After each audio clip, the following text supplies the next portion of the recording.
Bonjour, c'est Ursule. Bienvenue à Vie et Miséricorde. On est le 12 mars 2026. Recharger sa batterie ou se recharger. Notre texte se trouve dans Matthieu 25. Alors, le royaume des cieux sera semblable à 10 vierges qui, ayant pris leur lampe, allèrent à la rencontre de l'époux. 5 d'entre elles étaient folles et puis 5 sages. Les folles, en prenant leurs lampes, ne prirent point d'huile avec elles, mais les sages prirent avec leurs lampes de l'huile dans les vases. Comme l'époux tardait, toutes s'assoupirent et s'endormirent. Au milieu de la nuit, on cria, voici l'époux, allez à sa rencontre. Alors toutes ces vierges se réveillèrent et préparèrent leurs lampes. Les folles dirent aux sages, donnez-nous de votre huile, car nos lampes s'éteignent. Les sages répondirent, non, il n'y en aurait pas assez pour nous et pour vous. Allez plutôt chez ceux qui en vendent, achetez-en pour vous. Pendant qu'elles allaient en acheter, l'époux arriva, et celles qui étaient prêtes entrèrent avec lui dans la salle de noces, et la porte fut fermée. Plus tard, les autres vierges vinrent aussi, et dirent, plus tard les autres vierges vinrent et dirent, Seigneur, Seigneur, ouvre-nous. Mais il répondit, je vous le dis en vérité, je ne vous connais pas. Veillez donc, puisque vous ne savez ni le jour ni l'heure. Amen. On connaît la parabole des 10 vierges, plus ou moins. Et ici, il y a un élément sur lequel le Seigneur revient souvent, c'est l'élément de se recharger. Alors, on connaît bien le terme de se recharger parce que tous nous avons des appareils, soit des cellulaires, soit des tablettes, des ordinateurs, et on sait que quand bien même ils sont fonctionnels, à un moment donné, ils sont tout simplement vidés de leur énergie à cause des différentes connexions, des différents sites sur lesquels on va, et puis c'est une affaire d'énergie. Alors, tu vas sur un site, tu prends de l'énergie. Ton ordinateur perd de l'énergie parce qu'il est allé se connecter, exemple, à YouTube. Alors, pour écouter quelqu'un d'autre, c'est l'énergie qu'on utilise. Alors, cet exemple sur les appareils, c'est aussi le même exemple sur nos propres vies. Parce que nous fonctionnons par l'énergie que Dieu nous donne. Et cette énergie en nous, c'est la vie de Dieu en nous. Amen. La vie de Dieu en nous, c'est ça qui nous fait aller. Et il y a un verset qui dit, la joie du Seigneur est ma force. Donc, la joie que le Seigneur place en nous est une force qui nous donne de rouler, comme on peut dire, et aussi de connecter à Dieu de différentes manières. Et il arrive que la batterie que nous sommes se décharge. Il arrive que notre personne se décharge. Et Jésus-Christ l'avait réglé autrement. La Bible nous dit, tôt le matin, il se levait, il allait dans les endroits déserts et il priait. Et quand il finissait de prier, il revenait vers les disciples et il avait le programme de la journée que Dieu lui donnait. Et ça faisait partie de la vie de notre Seigneur Jésus. Et quand il a vu que parmi ses disciples, il y avait 3 qui comprenaient plus ou moins, alors il allait souvent avec Pierre, Jean et Jacques. Il s'est retiré avec eux parce que c'est question de saisir qu'est-ce que Dieu a pour nous, et c'est comme si les autres n'étaient pas encore arrivés à ce stade de saisir certaines choses spirituelles. Alors, les 3 qui le saisissaient, le Seigneur leur communiquait les choses afin que plus tard, ils puissent aussi l'enseigner aux autres. Mais toujours est-il que nous avons besoin de charger notre batterie, notre personne.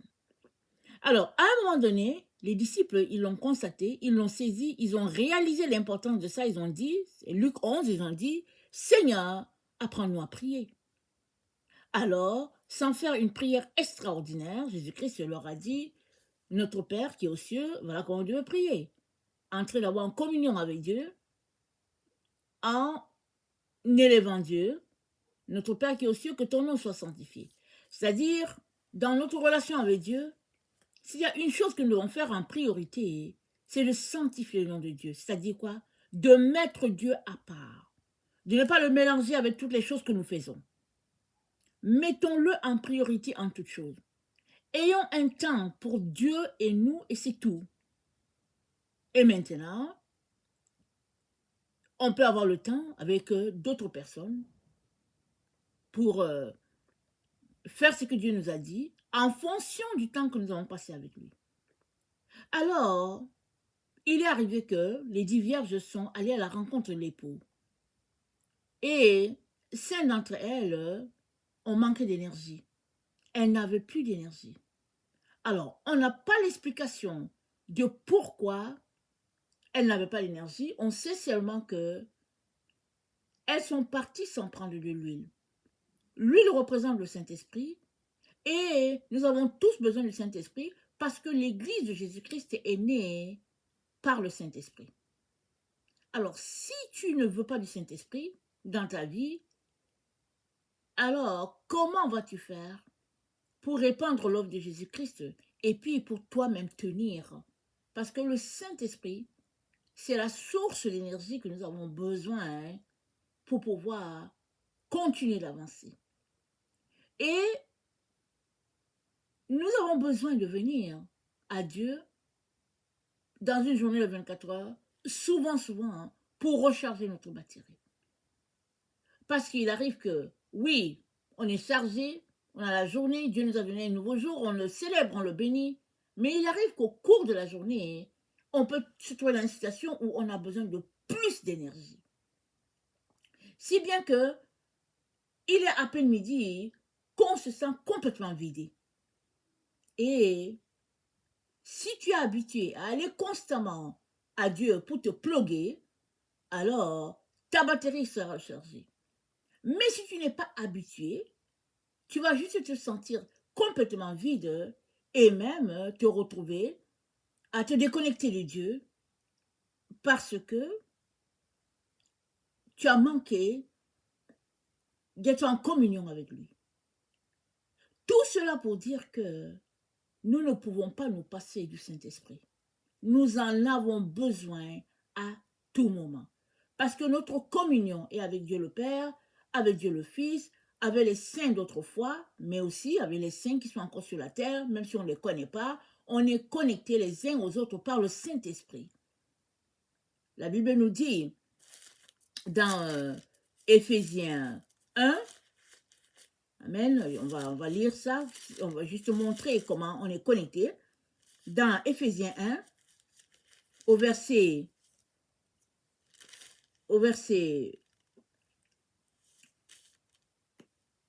attendez,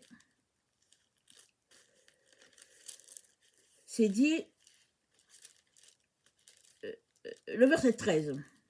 En lui, vous aussi, après avoir entendu la parole de la vérité, l'évangile de votre salut, en lui, vous avez cru et vous avez été scellés du Saint-Esprit qui avait été promis, lequel est un gage de notre héritage pour la rédemption de ce que Dieu s'est acquis à la louange de sa gloire.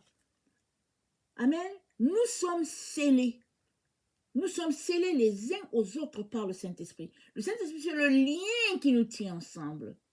Et nous qui sommes encore sur la terre, et les autres qui sont partis, n'est-ce pas? C'est l'Esprit de Dieu, le Saint-Esprit. Nous en avons besoin. Alors, ça commence quand tu donnes ta vie à Jésus. C'est par le Saint-Esprit que tu donnes ta vie à Jésus. Parce que nul ne peut dire que Christ est le Sauveur s'il n'a pas le Saint-Esprit. Maintenant, cette dose du Saint-Esprit a besoin d'augmenter.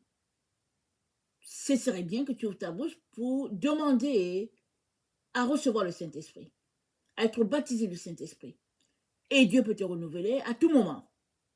Ça, c'est important. Si tu ne l'as pas demandé, alors il se pourrait que tu sois toujours en train de fonctionner avec le Saint-Esprit qui est juste le basic.